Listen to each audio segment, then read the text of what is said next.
सोना सोना ही होता है, पर और उसको आग में तपाया जाए, बार बार जब डाला जाता है तो उसकी चमक और निखरती जाती है। भट्टी पर चढ़ा दिया, आग में तपा दिया तो और निखर गया। यही भाव श्री राम जी का यह वनवास जीवन दे रहा है। जितना तपोगे उतना निखरोगे, जितना अपने आप को कसौटियों पर कसोगे उतना निखरोगे।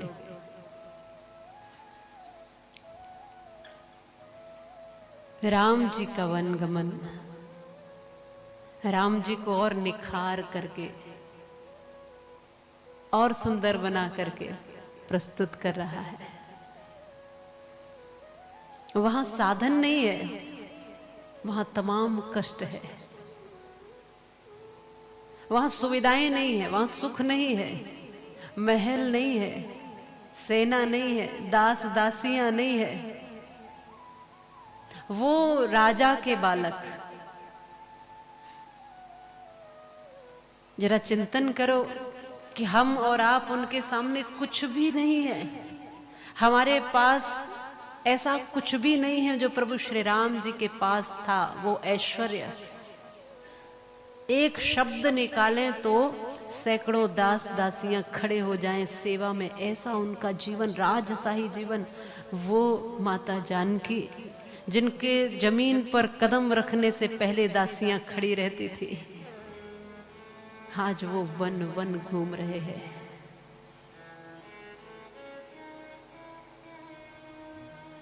वन वन भ्रमण कर रहे हैं और अपार कष्ट हैं जंगल में। आज के जैसे भी जंगल नहीं थे, हमने आज के जंगल देखे हैं जहां जंगलों तक भी सारी सुविधाएं पहुंच गई। जगह जगह राक्षसों के डेरे, भयंकर घने जंगल, बहुत सी असुविधाएं, बड़े कष्ट थे जंगल में।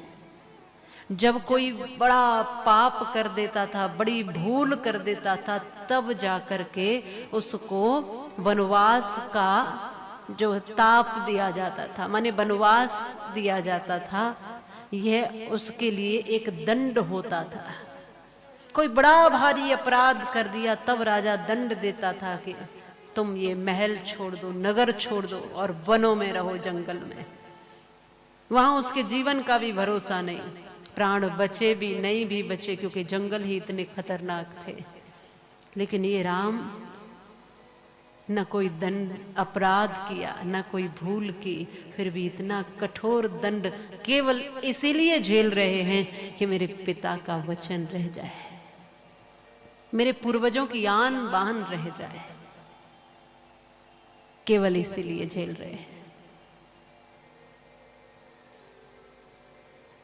यदि आज का कोई पुत्र होता तो प्रति उत्तर करता, विरोध करता और कहता कि कल तक तुम कह रहे थे कि सुबह राज्य गद्दी मिलेगी, ये राज्य मिलेगा, ये हिस्सा मिलेगा, ये संपत्ति मिलेगी। आज तुम कह रहे हो कि मैं निष्कासित करता हूं हर चीज से और जंगलों के लिए भेजते हो। मेरा अपराध तो बोलो, मेरी गलती तो बोलो।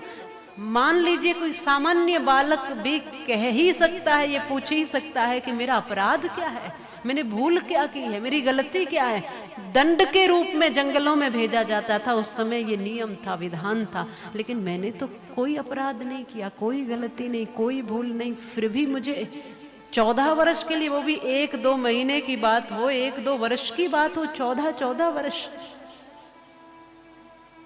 लेकिन राम राम है, एक बार ये भी नहीं पूछा पिता से कि मुझे ये दंड देते क्यों हो, मुझे जंगल भेजते क्यों हो। ठीक है, आपको राज्य नहीं देना तो मैं राज्य नहीं लूंगा, राज्य आपकी संपत्ति है, आप किसी को भी दीजिए, लेकिन आप मुझे जंगल क्यों भेजते हो, वनवास क्यों देते हो। ये राम है, इन्होंने कुछ भी नहीं पूछा। और जब राजा दशरथ ने, जब राम जा रहे थे तो कहा, राम तुम मत जाओ, अपराध मैंने किया है, भूल मैंने की, गलती मैंने की है, दंड भी मुझे ही मिलना चाहिए। तुम राजा चुन ही गए हो, क्योंकि सब मंत्रियों ने, सब विप्रों ने सब श्रेष्ठों ने, सब पूज्यों ने, सबने कह दिया है कि राम ही हमारे राजा होंगे। अब तो केवल राज्य अभिषेक की जो प्रक्रियाएं होती हैं वही तो बाकी हैं। राजा तो तुम हो ही गए, क्योंकि सबने प्रस्ताव पारित जो किया वो पास कर दिया है। अब तो तुम राजा हो ही, ऐसा नहीं है कि तुम अभी राजा नहीं बने। अब तो बस वो विधि जो होती है वो बाकी है राम। अब तो राजा तुम हो, मैं नहीं हूं। इस नाते से तुम मुझे जो दंड देना चाहो वो दे सकते हो, क्योंकि अपराधी मैं हूं, तुम नहीं हो अपराधी। राम क्या कहते हैं? राम कहते हैं, पिताजी 14 वर्ष तो क्या, आपके वचन के लिए पूरा का पूरा जीवन वन में बिता सकता हूं। आप 14 वर्ष की बात करते हो। दशरथ जी एकदम विकल होकर कहते हैं, राम मुझे जेल में डाल दो। वाल्मीकि रामायण का प्रसंग है। राम अपराधी तुम नहीं, मैं हूं, और अपराधी को दंड मिलना चाहिए, इसलिए तुम मुझे जेल में डालो। मैंने अपराध किया है, तुम राजा हो और राज्य करो। श्री राम कहते हैं, पिताजी आप सदैव राजा बने रहे, मैं ऐसा भाव रखता हूं। आप सदैव प्रजा का पालन करें, मुझे कितने भी कष्ट आए, मुझे प्राण भी देने पड़े तो भी आपके वचन के लिए प्राण तक दे सकता हूं। ये है राम। नहीं तो छोटी छोटी चीजों के लिए लड़ जाते हैं पिता से, छोटी छोटी चीजों से।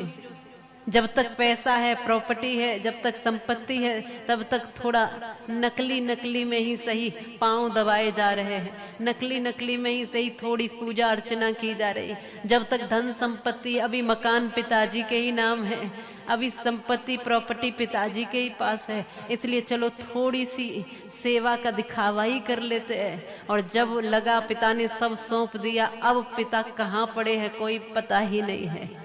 अब तो जरूरत भी नहीं, हो सकता होगा कि चारपाई निकाल के बिल्कुल बाहर ही डाल दी कि अब आपके लिए कमरे की भी व्यवस्था हमारे पास नहीं है, क्योंकि अब आपके पास बचा ही क्या है। और यहाँ तक भी अगर किसी को नहीं लगता तो उठा करके वृद्धाश्रम ले जाते हैं कि अब घर में भी तुम्हारी आवश्यकता नहीं है, क्योंकि अब तुम्हारे पास पैसा नहीं। मैं आप सब हिंदुओं को एक चीज बताना चाहती हूं कि हमारी सनातन परंपरा क्या है। औरंगजेब इत्यादि ने ऐसा किया कि अपने पिता को जेल में डाला, तरसा दिया अपने पिता को। उस पिता ने जेल में रो करके कहा कि बड़ा विचित्र है तू। एक आकिल खां लेखक हुए हैं उर्दू के, एक पुस्तक है वाकात आलमगीरी, उसमें वर्णन मिलता है उस पिता का जो औरंगजेब का पिता है। उसने रो कर के ये शब्द कहे, उर्दू में ही है, ए पिसर तू अजब मुसलमानी की जानम जिंदा व आप तरसानी आप फ्रीमबाद में हिंद। इस तरह के कुछ शब्द हैं। उन्होंने मानो आपको एक बात यहाँ दर्शाई जा रही है कि वह प्यासा, भूखा, पीड़ित, दुखी, जेल में औरंगजेब का पिता यह अपने पुत्र को पत्र लिखकर कहता है, पुत्र तू विचित्र सा मुसलमान है कि अपने जीवित पिता को एक एक बूंद पानी के लिए तरसा रहा है। वह धन्य धन्य कहता हूं उन हिंदुओं को जो अपने मरे हुए पिता को भी जल देते हैं। मरे हुए पिता को भी जल देते हैं। इससे आपकी संस्कृति का पता चलेगा कि आप वो नहीं हो जो आज होते जा रहे हो, आप वो हो जो पिता ने कह दिया। पुत्र स्वीकार कर लेता था सिरोधार्य करके। मैं ये नहीं कहती कि हर गलत बात मान लो, लेकिन लगभग ये है कि पिता कभी गलत होता नहीं है। लगभग ऐसा होता है कि तुम्हारे भले के लिए ही कहता है। गलत बात के लिए तो मैं ये व्यासपीठ कहती है कि वो कोई भी कहे नहीं माननी चाहिए। गलत बात तो किसी की भी मत मानो। लेकिन राम कैसे हैं? यहाँ राम जी को लाभ क्या है बन जाने से? कि राम वो हैं जो अपने लिए कभी जीते ही नहीं हैं। राम वो हैं जो सबके लिए जिए हैं। राम वो हैं जो सबके चेहरे पे मुस्कुराहट लाए हैं। राम वो हैं जिन्होंने अपनी कभी परवाह की ही नहीं है। राम इसलिए राम है। जो जितना तप जाता है वो उतना ही निखर जाता है। राम इसलिए तपस्वी भेष धारण करके वन वन घूम रहे हैं। ने कई बार वो कथा सुनाया करती हूँ कि हम सब वैसे तो एक ही जैसे हैं, पर जो जितना तपता है वो उतना निखर जाता है। सब एक ही जैसे हैं, लेकिन कोई किसी का जीवन चमकदार तो किसी का जीवन मायूस और नीरस दिखता है। अंतर क्या है? उदाहरण के लिए मूर्ति का पत्थर है और उस मंदिर में लगी हुई सीढ़ी का भी पत्थर है। दोनों ही पत्थर है, पर दोनों एक दूसरे से बात करते समय यह चर्चा कर रहे हैं। सीढ़ी का पत्थर कहता है मूर्ति के पत्थर से कि तुमने ऐसा कौन सा महान कर्म कर दिया, ऐसा क्या किया है तुमने? तू भी पत्थर, मैं भी पत्थर, तू भी उसी खान से निकला, मैं भी उसी खान से निकला हूं। पर सीढ़ी का पत्थर कहता है कि लोग मेरे सिर पे पैर रख के जाते हैं और तुम्हारे पैरों में जाके सिर रख देते हैं। इतना अंतर कैसे हुआ? तब मूर्ति का पत्थर कहता है कि मैंने तुमसे ज्यादा जीवन में तप किया है। मुझे काटा गया, छाटा गया, हथौड़े की चोट दी गई, मुझे नक्शा आकृति देने के लिए बड़ी चोटें, बड़ी दर्द सहने पड़े। मैंने धूप, गर्मी, वर्षा सब सहा, सब कुछ मैं सहता रहा चुपचाप। कारीगर मुझे काटता गया, छाटता गया, बनाता गया, निर्माण करता गया, हथौड़े की चोट देता रहा, मैं सहता रहा, सब कुछ सह गया। कितने भी हथौड़े पड़े मैं सह गया। तुम में एक हथौड़ा पड़ा, तुमसे सहन नहीं हुआ, तुम दूर जाकर गिरे, इसलिए तुम्हें सीढ़ी में लगा दिया। मैंने कुछ नहीं कहा, मैं सब सह गया, इसलिए मुझे मूर्ति बना दिया। बात बस इतनी सी है, जो चोट खाकर गिर गया वो कंकर बन गया, और जो चोट को भी सह गया वो शंकर बन गया।